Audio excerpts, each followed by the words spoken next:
ラプラス事変ベータ世界線。正義が箱を開け、政治がそれを奪った世界。序章。箱を開けたのはミネバ、勝ったのは袖付きだった。ラプラス事変。生死においてそれは宇宙世紀の始まりに隠された真実が約1世紀の時を経て世界へ返された事件だった。ラプラスの箱。その中身は兵器ではなかった。艦隊を焼く光でも地球を砕く力でもニュータイプを支配する装置でもなかった。そこにあったのは宇宙世紀憲章の原本。宇宙に適応した新人類が生まれた場合、その者たちを政治へ参加させる。後の世に削除されたその一文は地球連邦政府が宇宙世紀の出発点で隠した最初の裏切りだった。正史ではミネバラオザビとバナージリンクスは箱を誰かの武器にすることを拒んだ。連邦の者にもジオンの者にも袖付きの者にもリスト財団の者にもさせず、ただ世界へ公開した。それは正しかった。だがもしその正しさそのものをフルフロンタルが利用していたとしたら、もし彼が箱を奪うのではなくミネバに開けさせることこそが最大の勝利だと気づいていたなら、このベータ世界線におけるラプラス事変は戦場での勝敗では終わらない。フロンタルは敗北する。袖付きは傷つき、艦隊は失われる。ネオジオングも沈み、ジオン残党の軍事力は大きく削られる。だがその瞬間から地球連邦はもっと深い敗北を始める。箱を開けたのはミネバだった。だが箱を政治兵器に変えたのは袖付きだった。第一章。フロンタルは箱を奪わない。この世界線の分岐はメガラニカで起こる。生死に近い流れでミネバとバナージはラクラスの箱へたどり着く。連邦も動く。リスト財団も動く。ロンドベルも袖付きもアナハイムもそれぞれの思惑を抱えて集まる。ここまでは大きく変わらない。だがウルフロンタルの判断だけが違っていた。彼は箱を自分の手で開けようとはしない。なぜなら彼は気づいていたからである。ジオン残党である自分が箱を開けても世界はそれを疑う。袖付きが公表すれば連邦はそれを情報戦、捏造、テロ組織による政治宣伝だと切り捨てる。フロンタルがどれほど正しい証拠を示しても彼自身の存在がその真実を汚してしまう。だがミネバなら違う。ザビ家の血を引きながらジオンの復活を望まない少女、ジオンの象徴でありながらジオンの亡霊に飲まれることを拒んだ存在。連邦にも袖付きにも完全には属さない危うい中立の象徴。彼女が箱を開ければ連邦は否定しにくい。だからフロンタルは戦う、追い詰める、問いを投げる。しかし本当の意味では止めない。彼の目的は箱を奪うことではなかった。ミネバ自身に世界の前で箱を開けさせることだった。第2章。正しさを利用するという戦略。ミネバは箱を誰かの道具にしないために公開しようとする。バナージもそれを支える。彼らの判断は道義的には正しい。もし箱を袖付きが独占すればそれはジオン残党の武器になる。もし連邦が封印すれば宇宙世紀の嘘は続く。もしリスト財団が保持すれば闇の権力構造は温存される。だから世界へ返す。これが2人の結論だった。だが政治とは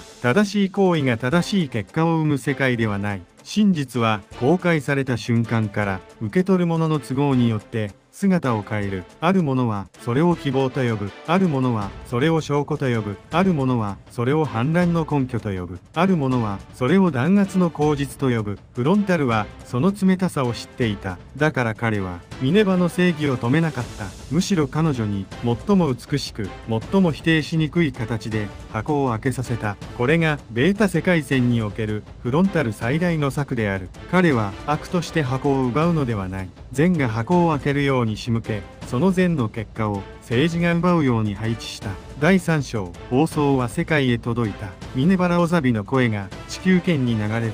彼女は叫ばない。扇動しない。復讐を求めない。ただ告げる。宇宙世紀の始まりに隠された条文が存在したこと。地球連邦政府が宇宙に適応した新人類の可能性を政治から遠ざけていたこと。スペースノイドの不満が単なる反乱やわがままでは片付けられない歴史的背景を持っていたこと。その放送を人々は見る。地球の都市で、月面都市で、サイド3で、工業コロニーで、輸送船の船内で、連邦軍基地の食堂で、アナハイムの会議室で、ある者は沈黙する。ある者は怒る。ある者は涙を流す。ある者はすぐに計算を始める。ミネバは真実を世界へ返したつもりだった。だが、世界は真実をそのまま受け取るほど純粋ではなかった。放送が終わる前から、すでに別の通信が動き始めていた。サイド3、月面経済圏、コロニー自治評議会、宇宙輸送企業連合、アナハイム内部の反連邦派、彼らは待っていた。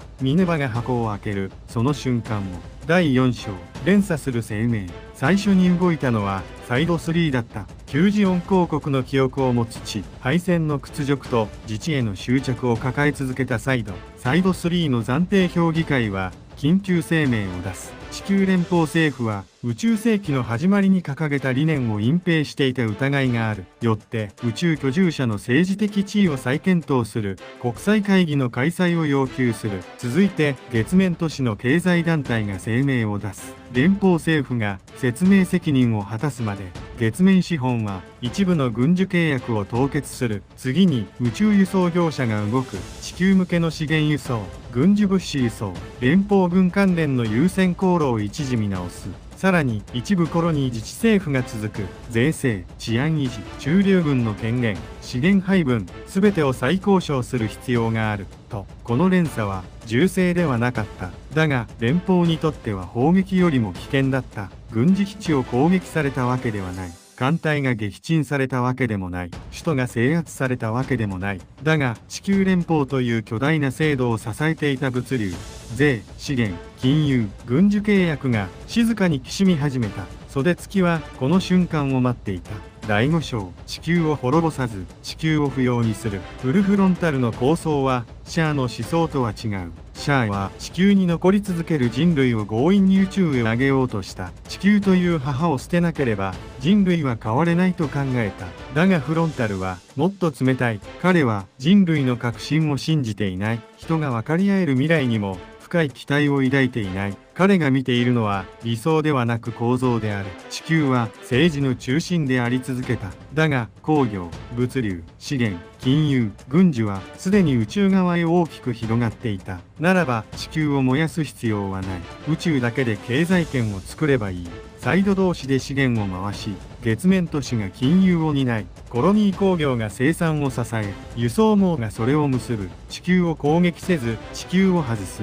これがサイド共栄圏である。地球を滅ぼすのではない。地球を不要にする。このベータ世界線でラプラスの箱はそのための起爆剤になった。宇宙世紀憲章の隠蔽は宇宙側にとって最高の政治的根拠となる。我々は反乱しているのではない。連邦が最初に隠した約束を取り戻すだけだ。この言葉がサイド共栄圏構想に正当性を与えてしまう。第6章、連邦は撃てない。地球連邦軍は当然ながら強硬策を検討する。サイド3を黙らせるべきだ。袖付き残党を掃討すべきだ。月面都市に圧力をかけるべきだ。輸送業者の協力停止は反乱に等しい。軍人たちの言い分はある意味では正しい。秩序を守る政府にとって経済的な離反は軍事反乱と同じくらい危険である。だが連邦はすぐには撃てない。なぜなら箱が公開された直後だからである。もしこの状況で連邦がサイド3を軍事的に威圧すれば世界はどう見るか。やはり連邦は宇宙居住者の声を力で潰すのか。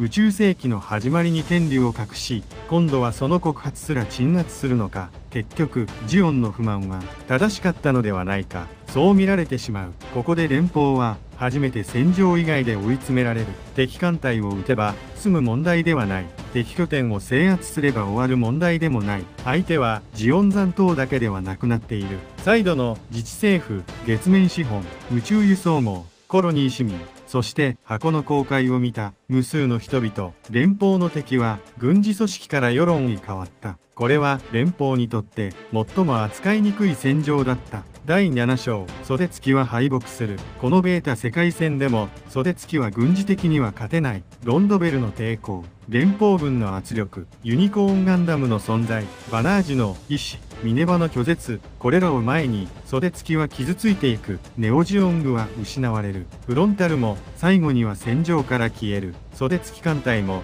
壊滅的な損害を受け、組織としての力は大きく落ちる。表向きには連邦側の勝利である。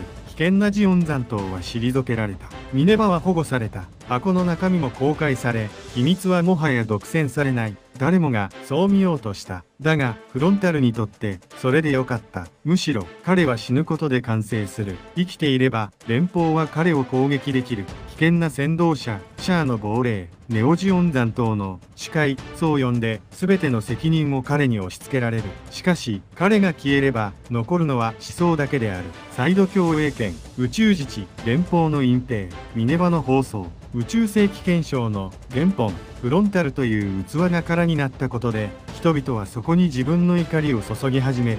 これが彼の死後の勝利だった。第8章ミネバは勝者ではなく利用された聖女になる。ミネバは箱を世界へ返した。それは間違いなく勇気ある選択だった。だがベータ世界戦ではその選択が彼女自身を苦しめる。サイド3は彼女の放送を自治要求の根拠に使う。袖付き残党はフロンタルの意思と結びつけて語る。月面経済圏は連邦との契約再交渉に使う。アナハイムは自社の立場を守るための材料に使う。連邦強硬派は逆に治安維持強化の口実に使う。誰もがミネバの言葉を引用する。だが誰もミネバの望んだ形では受け取らない。彼女は気づく。箱は誰のものにもならなかったのではない。箱は全てのものの武器になってしまった。これはザビ家の血を背負ってきた彼女にとって残酷な結末だった。かつて彼女はジオンの象徴として利用された。そして今度はジオンを超えた真実の象徴としてまた利用される。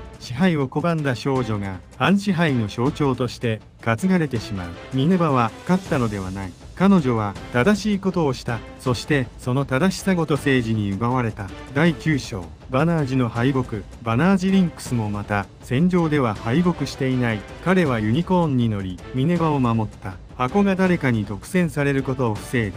フロンタルの虚無に抗い可能性を信じた。だが戦後の世界は彼に冷たい現実を突きつける。箱は開いた。真実は示された。それでも世界は優しくはならなかった。各サイドは動き出す。連邦は疑心暗鬼になる。軍は再編される。企業は利権を守る。人々は怒りを新しい旗の下に集める。バナージは知る。戦場で誰かを止めることと歴史の流れを止めることは違う。ユニコーンガンダムは巨大な力を持っていた。ニュータイプの可能性を示し、人の意志を奇跡のように広げる力すら持っていた。それでも契約書は止められない。税制は止められない。企業の取締役会は止められない。軍の再編計画は止められない。人々の怒りが政治運動へ変わることも止められない。バナージはフロンタルに勝った。しかしフロンタルが用意した世界には負けた。これがベータ世界戦の苦さである。第10章アナハイムはまた生き残る。ラプラス事変の混乱の中で最も冷静だったのはアナハイムエレクトロニクスだった。彼らは知っている。戦争が終わっても兵器は必要とされる。秩序が揺らげば治安維持用の装備が売れる。自治運動が広がれば宇宙側にも軍備が必要になる。連邦が不安になれば新しい抑止力が必要になる。つまり箱が開いた後の世界でもアナハイムは勝機を失わない。むしろ戦場が国家対残党から連邦対宇宙自治勢力という長期的な政治対立へ変わったことで彼らの役割はさらに増す。連邦には治安維持用の新型機を売る。月面経済圏には防衛システムを売る。サイド自治勢力には民生用に偽装した軍事転用可能技術を流す。表向きは平和と安定を語りながら裏では全ての陣営に保険をかける。宇宙世紀の戦争はまた企業に吸収されていく。ここにもフロンタルの皮肉な勝利がある。彼が望んだサイド共栄圏は純粋な自治の理想としては始まらない。企業、資本、物流、軍需、そうした現実の泥の中で動き出す。宇宙は地球から自立しようとする。だがその自立すら企業に管理される。これもまた宇宙世紀である。第11章連邦強硬派の台頭。箱の公開は連邦を反省させるだけでは終わらない。むしろ連邦内部では逆の力も生まれる。強硬派は言う。ラプラスの箱が宇宙側の離反を招いた。ミネバの放送がサイドの自治運動に火をつけた。袖付きは軍事的には敗れたが政治的な毒を地球圏にばらまいた。ならば必要なのは対話ではなく管理だ。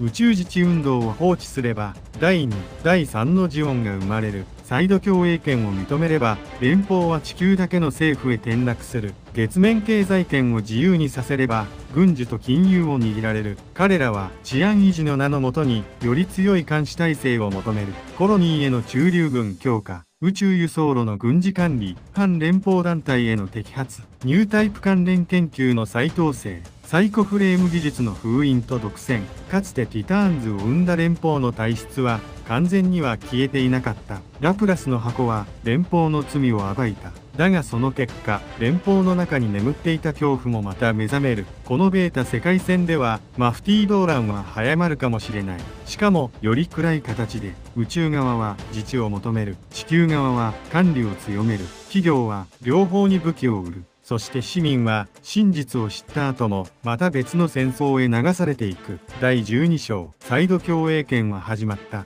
フロンタルは死んだ。袖付きは壊滅した。だが、サイド共栄圏という言葉は消えなかった。むしろ、それはフロンタルの死後に広がる。生前の彼が語れば、それはジオン残党の構想だった。だが、彼が消えた後、人々はその言葉を自分たちのものとして語り始める。サイド3では自治拡大の旗印になる。月では地球依存からの経済的自立として語られる。工業コロニーでは税と資源配分の見直し要求になる。若い世代には古いジオンではない新しい宇宙政治の始まりとして響く。それは純粋な理想ではない。中には利権もある。復讐もある。企業の思惑もある。旧ジオン派の残党思想も混じっている。連邦への憎しみも地球への軽蔑も当然のように入り込む。だが、それでも運動は止まらない。なぜなら、連邦が隠していた事実だけは本物だったからである。嘘の上に立っていた秩序は一度疑われれば以前と同じ形には戻らない。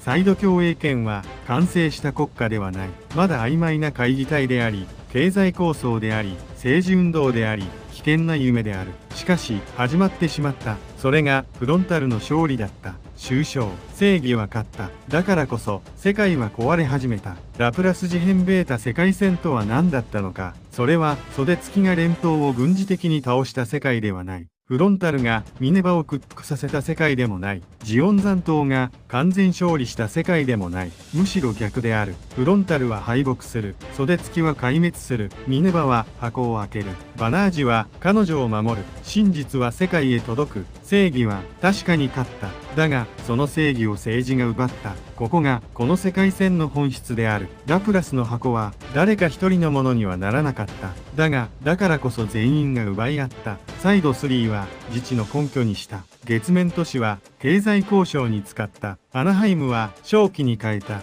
連邦強硬派は管理強化の理由にした。袖付き残党はフロンタルの意思として語った。ミネバが開けた箱は世界を救う光にはならなかった。それは宇宙世紀という巨大な傷口を照らす光になった。光が当たれば傷は見える。だが見えたからといってすぐに癒えるわけではない。むしろ人々はその傷をめぐって争い始める。宇宙世紀の始まりに隠された一文。それは地球連邦の正当性を揺るがした。スペースの井戸に怒りの根拠を与えた。ニュータイプという存在に政治的な意味を取り戻させた。しかし同時にそれは新しい分断を生んだ。真実とは常に人を救うものではない。時に真実は眠っていた災いを呼び起こす。ウルフロンタルはそれを知っていた。彼は箱を奪わなかった。箱を壊さなかった。箱を隠さなかった。ただ、ミネバに開けさせた。そして世界がその真実を自分たちの都合で奪い合うことを見越していた。だから、このベータ世界線におけるラプラス事変の結末は、こう呼ぶべきである。箱を開けたのはミネバだった。戦場で勝ったのはバナージだった。だが、歴史を動かしたのはフロンタルだった。ラプラス事変は終わった。しかし、サイド共栄圏は始まった。そして宇宙世紀はまた一つ後戻りできない場所へ進んでしまった。それは革命ではない。勝利でもない。救済でもない。正義が箱を開け、政治がそれを奪った世界。それがラプラス事変ベータ世界線である。チャンネル登録、高評価お願いします。